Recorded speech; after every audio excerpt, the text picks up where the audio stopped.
Lundi à 23h45 sur France 3 Paris.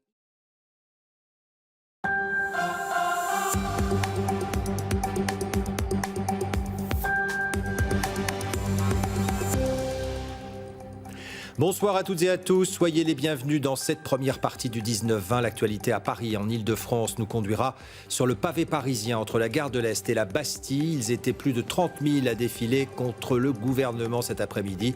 Nous retrouverons tout à l'heure un correspondant place de la Bastille. Il a fait beau aujourd'hui et de nombreux Parisiens ont répondu présents tout de même à l'invitation de l'Assistance publique Hôpitaux de Paris qui ouvrait ses portes pour une visite de ses équipements. Exemple à l'hôpital Cochin où le bloc opératoire a intéressé de nombreux visiteurs.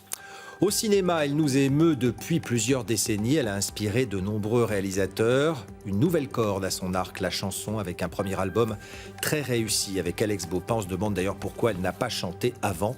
Elle est l'invitée de ce 19-20. Je suis très ému de la recevoir. Françoise Fabian, bonsoir. Bonsoir.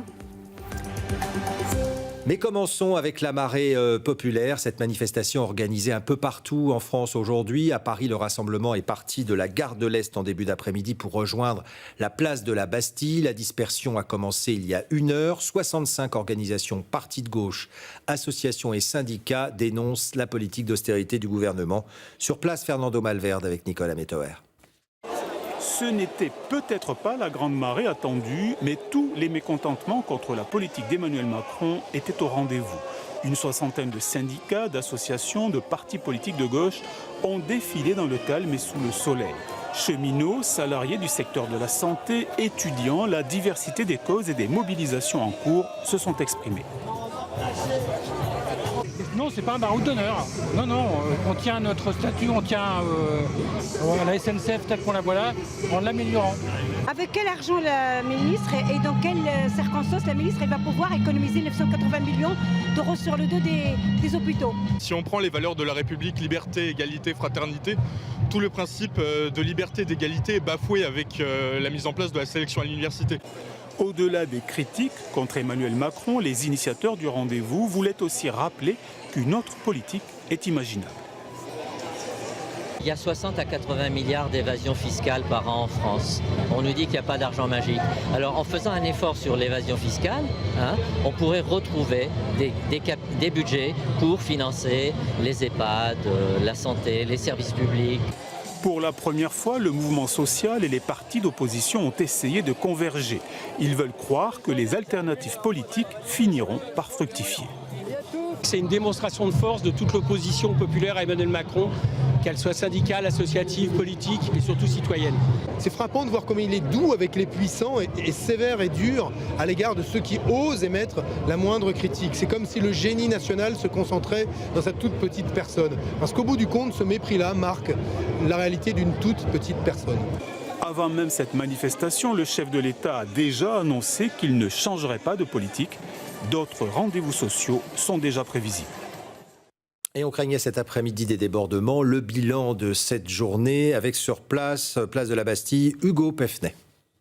Eh bien, la manifestation vient tout juste de se disperser, une manifestation plutôt calme, même si elle a été émaillée de quelques incidents dans l'après-midi avec une cinquantaine, une centaine d'individus cagoulés qui sont entrés au cœur du cortège place de la République avant de s'en prendre à une banque, à une agence d'assurance et quelques abribus. C'est ensuite les CRS qui les ont dispersés à coups de gaz lacrymogène. La police d'ailleurs qui annonce ce soir avoir interpellé 43 individus et mis en garde à vue 26 personnes. Elle déplore également un policier blessé par un tir de mortier. Mais très honnêtement, cela n'a rien de comparable avec les violences commises tout près d'ici lors de la manifestation du 1er mai.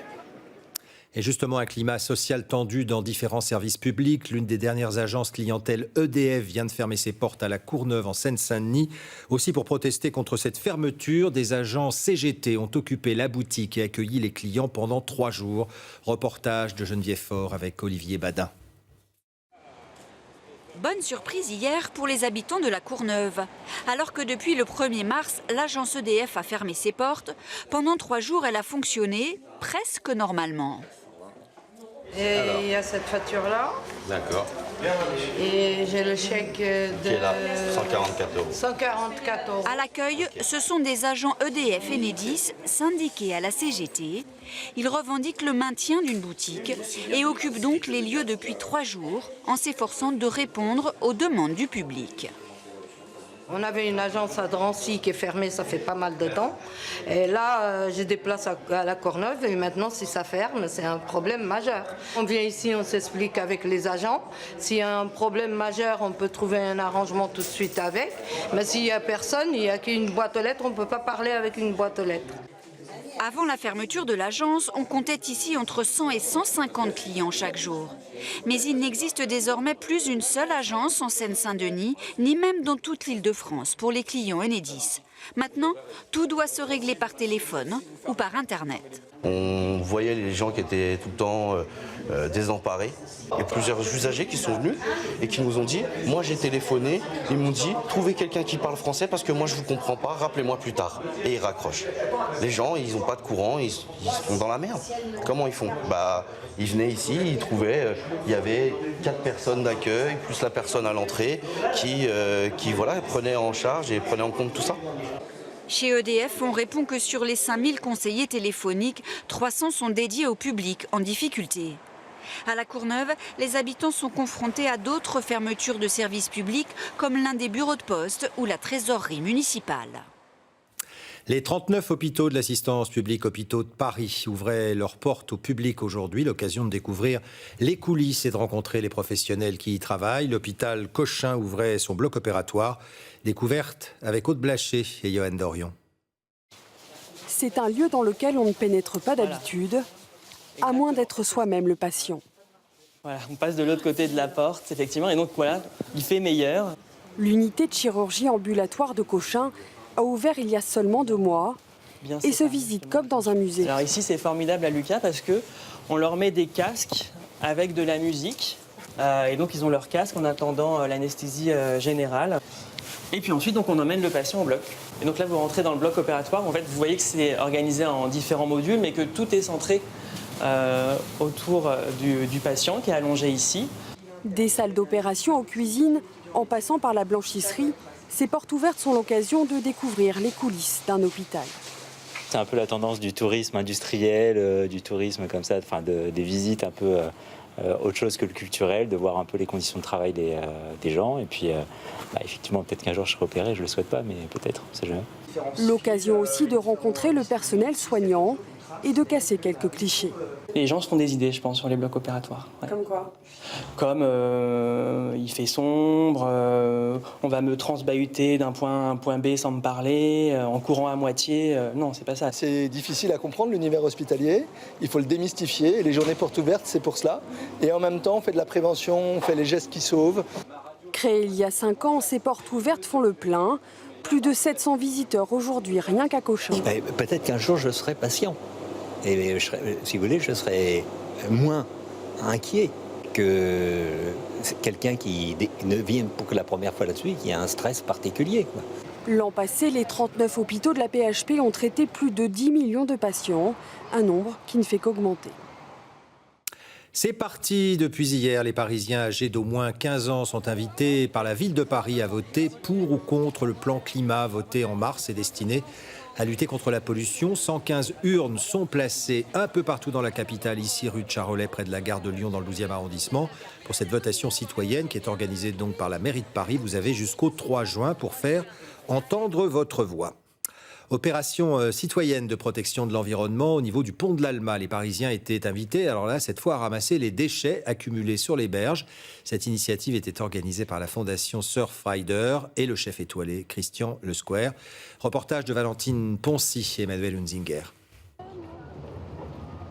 Les orages sont passés par là et ont déjà rejeté beaucoup de déchets dans la Seine. Mais il suffit de se baisser pour trouver un échantillon de polluants en tout genre. On regarde aujourd'hui surtout les micro-détritus qui sont incrustés un peu dans le sol et qui restent les petits bouts de plastique, les mégots, les bouchons de bouteilles. Du fleuve jusqu'à la mer, cette pollution se retrouve dans nos assiettes. Un fléau pour ce chef étoilé. On voit bien que le soir, il y a une activité nocturne où quand même la cigarette, le verre cassé, il y a beaucoup quand même... on doit bien s'amuser sur les quais de Seine. Alors qu'on fasse attention quand on fume. 2 mégots suffisent à souiller 1 mètre cube d'eau. La majorité des déchets proviennent de la terre. La protection des océans commence donc ici. Les déchets, ils ont un trait commun, ils sont 100% d'origine humaine. Donc il n'y a que nous qui les produisons, il n'y a que nous qui pouvons trouver une solution de façon à ce qu'ils ne se retrouvent plus dans l'environnement. Les Parisiens... ils sont particulièrement concernés, oui, mais comme tous les habitants de grandes villes et comme tous les habitants de l'intérieur des terres et de nos littoraux. Une initiative pour rappeler aussi les bons gestes avant de partir en vacances. Et puis on ne quitte pas la Seine, ce sera l'un des modes de déplacement urbain de demain. Les Sea Bubbles sont de retour pour une expérimentation. Ces taxis volants sont à 50 cm au-dessus de l'eau et leur stabilité est incroyable. On ne ressent aucun remous ni le mal de mer. Ce véhicule électrique se recharge à l'énergie solaire. Embarquement immédiat avec Bertrand Lambert et Didier Morel. Voilà, alors je vous invite à voir l'atelier des décisions SA où nous avons en fabrication les Sea Bubbles, la numéro 2, la numéro 3, la numéro 4 et la numéro 5 qui est actuellement dans le four. Et la une, elle est où? La une est à La Ciotat et elle navigue. Comme une bulle sur la mer. C'est là que nous avions découvert il y a un an ce prototype, le numéro 1 des Sea Bubbles. Le mois dernier, sur les rives du Léman, ce n'est plus un prototype, mais un engin bien amélioré, testé avec succès. C'est incroyable. Le niveau de stabilité est aujourd'hui équivalent à celui d'une voiture sur la route. On ne se rend même plus compte qu'on est sur l'eau. Quand on se déplace sur le bateau, rien ne bouge. Normalement, le mouvement des vagues provoque le mal de mer chez les passagers. Ici, nos flaps réajustent l'assiette en permanence. Pour construire ces drôles de taxis volants, c'est Lausanne qui a été choisie, et 7 ateliers. L'atelier même où a été construit le Solar Impulse et l'hydroptère. C'est une technologie comparable qui a été adaptée à l'aile du Sea Bubble. C'est une aile qui, au lieu de voler dans l'air, elle vole dans l'eau. Donc en volant dans l'eau, elle peut être beaucoup plus petite parce que l'eau est beaucoup plus dense que l'air. Donc ça porte beaucoup plus. Donc résultat, le bateau démarre, puis dès qu'il prend de la vitesse, l'aile donne la portance, le bateau monte au-dessus de l'eau. Comme ça, il est plus influencé par les vagues et surtout, il ne crée pas de vagues, pas d'érosion et il ne crée pas de dommages aux berges. La conception aussi est innovante, avec ces sortes de nids d'abeilles pris en sandwich entre 2 matériaux biosourcés. Résultat, solidité, légèreté et surtout un intérêt sur le long terme. Aujourd'hui, on a quand même une responsabilité quand on crée un objet de se dire cet objet, on le crée, il a une durée de vie, puis à la fin, qu'est-ce qu'on en fait? Eh bien, on commence à avoir une responsabilité vis-à-vis des générations qui vont nous suivre pour créer des objets qui soient, si possible, recyclables ou en tout cas qui ne soient pas dommageables pour l'environnement dès qu'ils ont fini leur cycle de vie. C'est quel grammage de carbone, ça ? Son concepteur, Alain Thébault, fourmille d'idées pour l'avenir, en particulier pour la baie de San Francisco. Oui, il faut qu'on discute du bus aussi. Quand est-ce que tu es disponible? Parce que là, on part aux États-Unis. Mais la priorité, cela reste les flottes de taxis volants à Genève, Lyon ou Paris. Pas question pour ces villes de manquer le coche de la navette qui devrait faire mouche. Et pour en savoir plus sur ce mode de locomotion du futur, revoyez notre dernier numéro de Parigo avec Bertrand Lambert sur notre site internet idf.france3.fr. Une page de sport maintenant avec Jean-Philippe Lemaire qui vient de nous rejoindre. Bonsoir Jean-Philippe. Bonsoir Jean-Noël. Et je vois que vous n'avez pas le moral parce que le Racing 92 vient de perdre. Oui, le Racing ne disputera pas la finale du top 14. Ils se sont inclinés en demi-finale. C'était cet après-midi face à Castres. On va regarder ça en images et les Castrais qui se sont imposés 19-14 avec en première mi-temps eh bien, le premier essai de la rencontre. Il est signé Vaïpoulou pour Castres. De son côté, le Racing va réagir avec ce essai d'Imhoff. Le Racing va doubler la mise grâce à Dupichot. Et puis de son côté, eh bien, Castres va prendre l'avantage grâce à de nombreuses pénalités. Et puis les Castrets, eh bien, ils vont subir pendant les 15 dernières minutes du match avec de nombreuses pénalités jouées à la main, mais ils vont tenir bon et les joueurs de la région parisienne n'iront pas en terre promise, ils n'iront pas non plus au Stade de France la semaine prochaine. C'est Castres qui décroche son ticket pour la finale du top 14 et c'est quand même une fin de saison un peu compliquée pour le Racing qui avait perdu il y a 15 jours la finale de la Ligue des Champions, la Coupe d'Europe de rugby. Vous n'arrivez, Jean-Philippe, qu'avec des mauvaises nouvelles parce qu'en handball, c'est une grosse déception également pour le PSG. Oui, puisque le parcours en Ligue des Champions du Paris Saint-Germain s'est arrêté cet après-midi pour les handballeurs parisiens face à Nantes. C'est un nouvel échec européen pour le PSG, déjà battu en finale la saison dernière, en demi-finale la saison d'avant. Et bien de son côté, Nantes a créé l'exploit, encouragé par de nombreux supporters nantais. Et bien les Nantais justement ont livré le match parfait, solide dans tous les secteurs du jeu. À la mi-temps, ils menaient de 3 buts et ont continué à faire la course en tête. Paris est passé à côté de sa demi-finale, un match en demi-teinte qui se solde par la victoire de Nantes 32-28 pour être complet. Jean-Noël, dimanche, demain, le PSG jouera pour la 3e place de cette épreuve. Eh bien, j'espère, Jean-Philippe, que vous reviendrez avec de bonnes nouvelles la prochaine fois. Merci à vous. C'est une actrice culte de Manu Chémeau, d'Éric Romer à la bonne année de Claude Lelouch jusqu'à Les garçons et Guillaume à table de Guillaume Gallienne. Elle fascine et inspire toutes les générations de réalisateurs. Elle nous surprend aujourd'hui avec un premier album de chansons. Françoise Fabian est l'invitée de ce 19-20. Merci d'être avec nous. Alors c'est vrai que pour une surprise, c'est une surprise.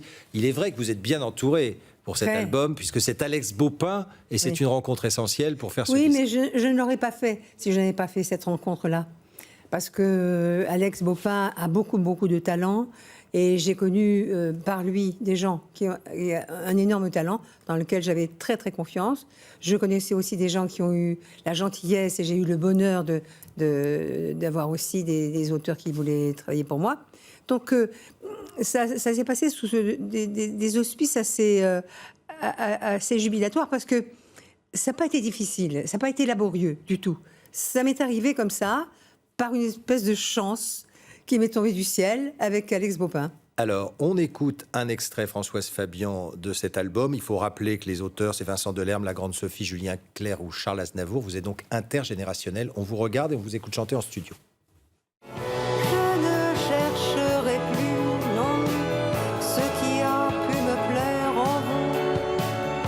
Dépasser toutes les saisons, ne reste plus que les mots doux. Je ne chercherai plus, non, ce qui m'a fait croire en vous. Déplacé vers l'horizon, nous en reviendrons jusqu'à nous.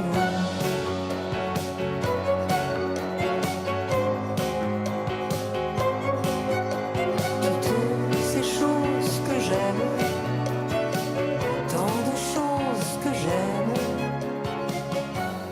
Tant de choses que j'aime sur l'album de Françoise Fabian, tant de choses que nous aimons aussi, c'est vous, Françoise Fabian, parce que toutes les chansons sont dans cette tonalité-là, différentes, mais elles sont toutes excellentes. Ça fait quoi, justement, de travailler avec cette jeune génération de la chanson française ? Écoutez, qui s'intéresse à vous. Oui, c'est ça le miracle, parce que il y en a des chanteuses, mais la chanson française n'est pas tellement défendue. Il y a énormément de chansons qui sont dites en anglais. Je ne vois pas pourquoi on ne chanterait plus de chansons françaises. Vous vouliez chanter en français ? Moi, je voulais la chanson française. J'ai toujours aimé la chanson française. Il y a eu des génies en chanson française. Et je veux le défendre jusqu'au bout. Donc, j'ai rencontré des gens qui ont un énorme talent, qui font des chansons françaises, et il n'y a vraiment pas de quoi se priver. Pourquoi avoir attendu tant d'années ? Parce que vous auriez pu déjà chanter précédemment. Il y a eu des tentatives, vous auriez pu le faire, puis vous n'étiez pas libre. Même Serge Gainsbourg, à un moment, vous avez failli travailler avec lui. Je voulais travailler avec lui parce que j'ai beaucoup d'admiration pour lui, évidemment, tout le monde. Mais il m'a pas très bien reçu. C'est-à-dire que, comme il savait que j'étais rentrée en contact avec d'autres auteurs, il l'a très mal accepté. Il m'a dit « Moi, je ne partage pas ». J'ai trouvé ça très dur, un peu méprisant aussi pour les autres.